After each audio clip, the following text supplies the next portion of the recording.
Hey everybody, it's Mike with the 1974 GMC. Just wanted to get back with you. I know a couple people sent me text and wondered if something went horribly wrong or what with the milling of the manifold, but the only thing that went wrong is we've just got a poop load of snow and been doing a lot of snowmobiling. I guess a couple things. So there's one of my good friend's son's snowmobile, and he blew it up.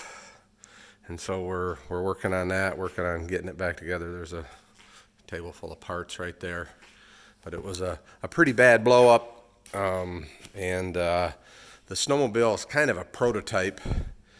And it doesn't have, so we're struggling right now figuring out what parts we need to buy for it. So he's working with Polaris at the moment, trying to understand what parts we need to get. But we'll put that back together. I did...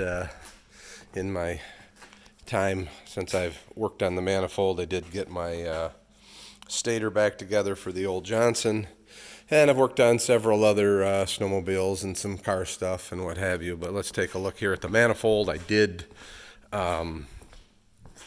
mill about an inch off of it, off the top of it, and so that's how it turned out. I have not, that's what I'm going to do today, is I've got to drill these holes, the four on this end, and then I probably should have been a little smarter when I fixtured this all up and have positioned it so that these holes were in line. Right now the manifold is skewed, so this hole, although it should be straight in line with this, won't be because of how it's mounted or how I dogged it down on the table. So I'm going to have to just basically find the center of these holes and re-drill them, and then I'll have to put the carb on and use it probably as a template and drill the other holes and tap them. So I got to do that, make sure everything's tapped and square. I'll when I get some stuff set up, I'll do a little more video on that.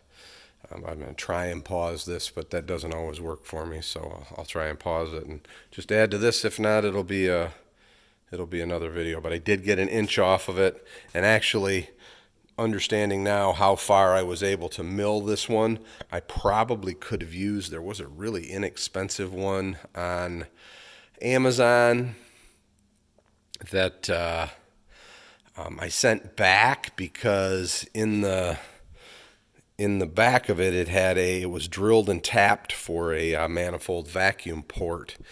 And I thought, well, there was only about a 1/4 inch of meat above that drill and tap. Well, now I think I probably could have milled right past it and done it. But again, I'm happy to have an Edelbrock, good quality casting, because who knows what I find. That was obviously an inexpensive Chinese casting. So I'll, no, Lord knows what I would have found milling on that. I might have found a lot of porosity and among other things. So, and then, does it warp when I use it? I'm pretty confident here in the Edelbrock intake. So I'll be using that, and you can see I've got my throttle body and the carb is sitting here ready to go. But so this did get milled flat. Remember, it was at an angle. It got milled flat, and that inch is from the highest point. So, and I probably could have gone a little further, but I'm pretty comfortable with that. I'm pretty comfortable I got enough meat left for threads to hold the carb and or throttle body. And I am going to drill it for the carb, even though I don't think I'm ever going to need it, but I am going to drill it for that. So, all right, everybody, I'm going to pause you and we'll do some work. All right, so here we are. The drill's in, and I've drilled this hole to a depth of 1 inch, and this one's buried, so it's not going through anywhere, so it'll be a blind hole, but I'm drilling to about 1 inch. And then I'm going to take the chuck back out. I'm going to put this collet in, which is the collet that fits on the end of my tap handle. And so I'm just going to leave it in there loose just to guide me and get me going straight. And when I have that in and set up, I'll show you. Sometimes I use just a center to do it. I don't have a tapping head, so which would allow you to tap it under power. I don't have one of those, but we're gonna do this. I'll get it set up and kind of show you what it looks like. All right, so you can kind of see what I'm talking about. I've got my tap handle is up into that collet, and it's free to move. And so that's just going to keep me straight and make sure that my tap starts parallel and goes in, and I'll just kind of follow it with the handle as it goes down. Once I get in a certain distance, I won't need to follow it anymore, but that's kind of what I'm going to do. I guess if you had a big drill chuck, you could kind of do the same thing just with the teeth of the jaws, but just a way of getting things going straight. And remember, in some of the carburetors and things like that, those are long bolts, so you want to make sure that you're perpendicular to that surface. All right, everybody, I'm going to pause again and do some tapping and some drilling, and hopefully we'll come back with a finished product. So there we are.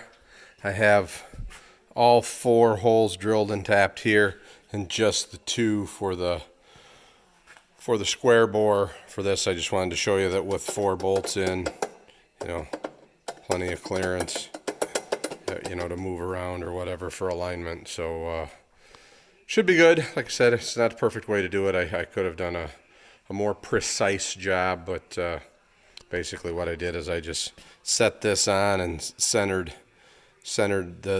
those in the holes, and then centered the bit inside of there on the mill and drilled the hole, and so on and so forth. But like I said, I probably could have done a better job, but I think that'll be perfect for what we need. So I guess the next step's going to be we're going to put this on, and I think I showed you these. Let me walk over here. Oh, yeah, I put them in a box, never mind. But I have new aluminum valve covers for the machine as well, so I think it's really going to dress the motor up to put this stuff on there. Not that looks is all that important, but it's always nice to have a cool looking engine bay. All right, everybody, have a great day.